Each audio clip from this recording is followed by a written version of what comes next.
Hi friends, India में धान या पैडी एक बहुत ही महत्वपूर्ण फसल है और लगभग हर किसान साल में इसको एक बार जरूर उगाता है। कार्बनिक में हम इसकी बहुत सारी वैरायटीज करते हैं, जिसमें ब्लैक राइस है, रेड राइस है, नवारा राइस है, बासमती राइस की बहुत सारी वैरायटीज हैं। और इस बार हमने किया है तिलक चंदन, जो एक एरोमेटिक राइस है, जिसका मतलब एक सुगंधित चावल है। और कहा जाता है कि अगर आप इसको घर में पकाएंगे तो कम से कम 4-5 घरों में इसकी खुशबू जरूर जाएगी। ये सिर्फ खुशबूदार ही नहीं है, ये कस्टमर या कंज्यूमर के लिए बहुत ही हेल्दी ऑप्शन भी है। तो इस वीडियो में मैं विस्तार से बताऊंगा इसकी खेती के बारे में, इसे एंड तक देखें। और अगर आप पहली बार आए हैं मेरे चैनल पे तो सब्सक्राइब करना ना भूलें। तो चलिए चलते हैं तिलक चंदन से मिलने। हमने तिलक चंदन की नर्सरी 15 जून को लगाई थी और जिस खेत में अल्टीमेटली हमें वो सोइंग करनी थी उसमें एक हल्की सी कल्टीवेटर से जुताई कर दी थी, जिससे कि खरपतवार थोड़ी निकल जाए और बीज ऊपर आ जाए। और उसी खेत में हमने एक 80 मीटर के एरिया में 2-3 जुताई कर दी थी और वहां पे नर्सरी बनाई थी। 7.5 किलो बीज था हमारे पास करीब, और हमें 1.5 एकड़ में लगाना था। जिस दिन हमने नर्सरी में बीज डाला उससे एक रात पहले हमने उसमें पानी चला दिया था, जिससे ज़मीन ठंडी हो जाए और जो हमारी नर्सरी है वो थोड़ी इफेक्टिव हो जाए, जर्मिनेशन वगैरह। और उसके बाद भी पानी चलाया नर्सरी बनाने से पहले। जैसे यूजुअली नर्सरी बनाने से पहले करते हैं, हमने जो बीज था उसको 24 घंटे पानी में भिगो के रखा और उसके बाद अगले 24 घंटे हमने उसको एक बोरे के अंदर रखा, जिससे इनिशियल जर्मिनेशन बीज का हो जाए। और उसके बाद हमने ब्रॉडकास्ट कर दिया उसको नर्सरी में इवनली, जिससे कि बीज जो है चारों तरफ समान डले और आपकी नर्सरी बेटर बने।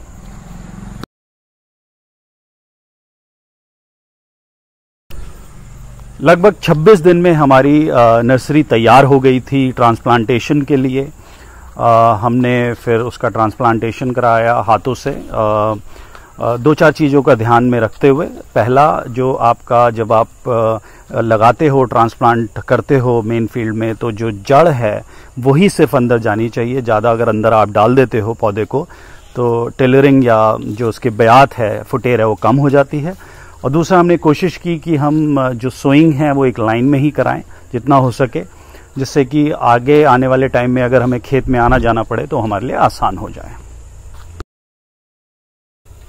मेन फील्ड में ट्रांसप्लांट करने से पहले हमने पानी चलाकर रोटावेटर से अच्छी तरीके से प्लोइंग कर दी, जिससे कि पडलिंग हो जाए, मिट्टी की दलदली बन जाए वो अच्छी तरीके से और लेवल हो जाए।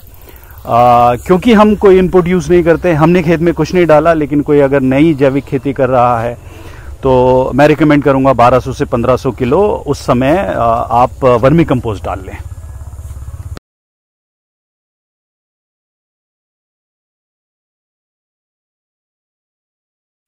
दोस्तों, ये है वो तिलक चंदन का धान जो अब 70 दिन का हो चुका है। ये करीब हमने 1.5 एकड़ में लगाया है। ये पूरा एक खेत है और ऑपोजिट साइड में भी यही वाला धान लगा हुआ है। तिलक चंदन धान हम पहली बार कर रहे हैं। ये सेंटेड राइस है, जिसका मतलब है जब इसमें बालियां आ जाएंगी तो खेत में बहुत खुशबू होती है, और आप घर में बनाएंगे तो कम से कम 2-3 घरों तक इसकी खुशबू जाएगी। और ये छोटा और मोटा दाना होता है इसका। अभी बालियां नहीं आई हैं, कुछ दिन बाद जब बालियां आएंगी तो मैं दिखाऊंगा आपको। थोड़ा छोटा दाना होता है, मोटा होता है, लेकिन जब आप इसको पकाते हैं तो ये दुगना हो जाता है ऑलमोस्ट। उत्पादन थोड़ा कम होता है और इसी वजह से लोग इसको लगाते नहीं हैं, लेकिन काफ़ी स्वादिष्ट है। आप इसको बनाएंगे तो आपको लगेगा जैसे घी ऑलरेडी आपने डाला हुआ है। तो अच्छा चावल है, एक अलग तरीके का धान है, तो हमने इस बार ये लगाया है और अभी तक अच्छा चल रहा है। जैसा कि मैंने पहले भी बताया कि हम अपने खेत में अब कुछ भी नहीं डालते हैं, जैविक खाद भी नहीं डालते हैं, सिर्फ और सिर्फ मल्चिंग से, क्रॉप रोटेशन से, पानी, सूरज और हवा से खेती करते हैं। तो इससे पहले इसमें गेहूं लगा था और अब इसमें धान लगा हुआ है, इसलिए कि ये बिल्कुल ट्यूबवेल के बगल में है। वहाँ पे हमारा ट्यूबवेल है और ज़्यादा आगे पानी नहीं हमें ले जाना पड़ता अगर पानी की ज़रूरत है। तो ये अपडेट है 70 दिन का। अब जैसे ही इसमें बालियाँ आनी शुरू हो जाएंगी मैं फिर से एक अपडेट दूंगा आपको, तो बने रहिए। आता हूँ मैं थोड़ी देर में।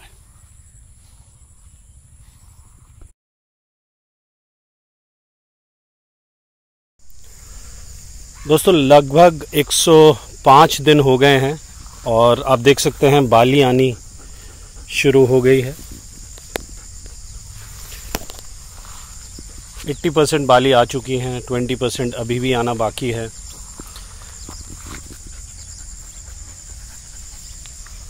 हर जगह बाली आनी शुरू हो गई है ऑलमोस्ट। बाली का साइज़ अभी तो ठीक लग रहा है, आगे देखते हैं फिर क्या होता है। अब मैं अगला अपडेट दूंगा जब ये बाली पूरी तरीके से निकल चुकी होंगी। तब तक के लिए आप मेरे नेक्स्ट अपडेट का वेट करें। ये जो धान होते हैं तिलक चंदन और पुराने धान, इनके बाल आने का जो प्रोसेस है वो भी बिल्कुल अलग होता है। आपको लगेगा नीचे से कोई गाभा नहीं बन रहा है। देखिए बिल्कुल पतली सी एक पूरी ये स्टेम है। इसमें नीचे को देखेगा तो अगर पुराने ज़माने वाले लोग देखेंगे बोलेंगे कि इसमें अभी कुछ भी नहीं बन रहा, लेकिन आप ऊपर देखेंगे तो पत्ते के अंदर से ये दाने बनने शुरू हो जाते हैं और पत्ते के बीच में से फिर ये पत्ता अलग हो जाता है और ये बाली निकल के आती है। आप देख सकते हैं अभी भी पत्ते में थोड़ी सी अंदर घुसी हुई है, ये पूरी नहीं निकली है और ऊपर से पत्ते में से निकल गई। तो ये पत्ता था जिसने इसको ढका हुआ था, ये वाला, ये इस तरीके से। और ये पत्ता हटता जाता है, ये पत्ता हट रहा है और बाली निकले जा रही है। ये जब पत्ता पूरा नीचे निकल आएगा तो इस तरीके से पूरी ये बाली निकल आएगी। तो कई बार लगता है ब्लैक व्हीट में भी राइस में भी ऐसा होता है। कुछ वैरायटीज़ ऐसी होती हैं जो एकदम से आपको धान की बालियाँ एकदम से दिखती हैं। शुरू में ऐसा लगता है कि कुछ नहीं बन रहा है नीचे। तो ये भी एक चीज़ थी जो मैं आपको बताना चाहता था इसके बारे में।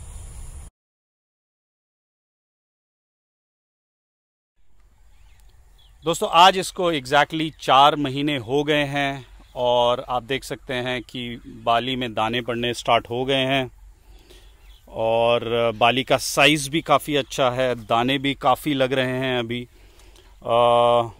9-10 इंच की बाली होगी कम से कम।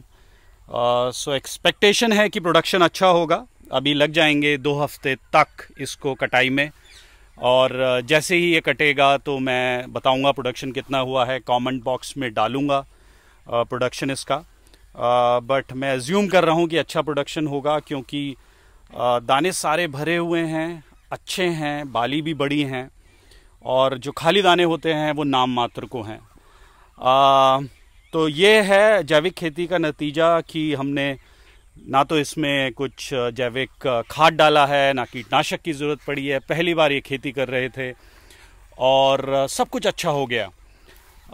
तो जो लोग कहते हैं कि बिना इनपुट के खेती नहीं होती है और जैविक खेती धोखा है या जैविक खेती से कुछ नहीं होता, उनके लिए ये एक एग्ज़ाम्पल है कि अगर आप शुरू के 2-3 साल अपनी ज़मीन पर अच्छा तरह काम करते हैं, जिसमें आपका क्रॉप रोटेशन हो गया, जो फसल के अवशेष हैं वो आप खेत में ही वापस डालते हैं और अच्छे बीजों का उपयोग करते हैं, तो आपका प्रोडक्शन बिना इनपुट्स के भी आ सकता है। तो ये बीज के लिए तैयार हो जाएगा 3 हफ्ते या 4 हफ्ते में। तो किसी किसान भाई को अगर इसका बीज चाहिए तो मुझसे कांटेक्ट कर सकता है। कुछ और पूछना है इसके बारे में तो मेरे को कमेंट बॉक्स में डाल सकता है। जैसा मैंने बोला महीना भर मैक्सिमम और बीज तैयार हो जाएगा। तो मैं बहुत पर्सनली सेटिस्फाइड हूँ इस क्रॉप से और मैं रिकमेंड करूँगा जो किसान भाई भी कुछ अलग करना चाहते हैं वो इसकी खेती ज़रूर करें। दोस्तों वक्त तेजी से बदल रहा है और आज का उपभोक्ता या कंज्यूमर बहुत ज़्यादा अवेयर है। उनको एग्जैक्टली पता है कि कौन सी वैरायटी उनके लिए ज़्यादा हेल्दी ऑप्शन है और वो उसी वैरायटी की डिमांड भी करते हैं। हमें भी इस वक्त के साथ बदलना पड़ेगा और उन वैरायटीज़ या उन फसलों को लगाना पड़ेगा जिनकी डिमांड है मार्केट में और जो कंज्यूमर की हेल्थ को और अच्छा या बेटर बनाए। तभी हम अपनी आय बढ़ा सकते हैं और उपभोक्ता से डायरेक्ट जुड़ सकते हैं। इसीलिए मैं नए नए तरीके की फसलें या नए नए किस्म की वैरायटीज़ आपके सामने लाता रहा हूं और लाता रहूंगा। मैं आशा करता हूं ये वीडियो आपको पसंद आया होगा, और आया है तो हर बार की तरह से लाइक कीजिए, शेयर कीजिए, कमेंट कीजिए। और अगर आप पहली बार आए हैं तो फिर से मैं रिक्वेस्ट करता हूं कि आप चैनल को सब्सक्राइब कर लीजिए, क्योंकि बहुत मेहनत लगती है ये वीडियोस बनाने में। और अगर आपके लाइक्स, कमेंट्स और सब्सक्रिप्शन आते रहेंगे तो मेरा मोटिवेशन लेवल भी बना रहेगा। इस वीडियो में इतना ही। मैं फिर आऊँगा एक नए वीडियो के साथ। तब तक जय हिंद।